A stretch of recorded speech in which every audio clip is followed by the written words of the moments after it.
मायबाप जनता, मतदार बंधू भगिनी आणि माझा मित्र परिवार हा मला अतिशय चांगल्या मोठ्या फरकाने निवडून देणार यात काही मला शंका वाटत नाही. कारण का जे आता समोर उमेदवार आहेत, मला टीका करायची नाही कुणावर, त्यांची काय कामाची पद्धत आहे किंवा लोकांचा संपर्क, लोकांची कामं कितपत होणार, कितपत काय होणार हे जगासमोर आहे.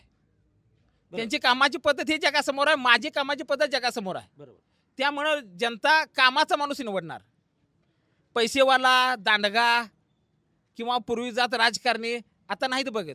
सर्वसामान्य माणूस, सामान्य माणसाच्या पाठीमागे जनता राहते.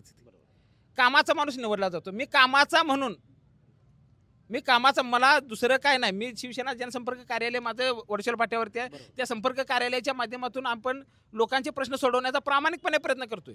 माझ्यापर्यंत जो प्रश्न येईल, विषय येईल, तो मी माझ्यापर्यंत हाताळण्याचा प्रयत्न करतोय. जर नाही माझ्या हातानं म्हणजे सोडवणूक होत नसेल तर त्या माननीय एकनाथजी शिंदे साहेबांच्यापर्यंत न्यायचा, तो प्रश्नाची सोडवणूक करायची आणि त्यातनं माणसांची सोय व्हावी अशी ह्या पद्धतीने मी प्रामाणिकपणे प्रयत्न करतोय. हाच लोकांचा बघण्याचा दृष्टिकोन आहे की सागर जाधव हा कामाचा आहे.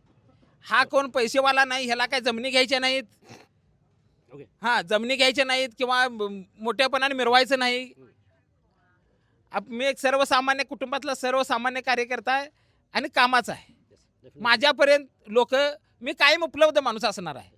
मी काय म्हणजे कुठल्या व्यवहारात नसतोय किंवा कुठलं काय म्हणजे मला बाकीचा हेतू काय नाही. मी प्रामाणिकपणे काम करणारा, जनतेची सेवा करणारा माणूस आहे. अशाच नवनवीन अपडेट्ससाठी डिजिटल कोल्हापूर चॅनेलला सबस्क्राईब करायला विसरू नका.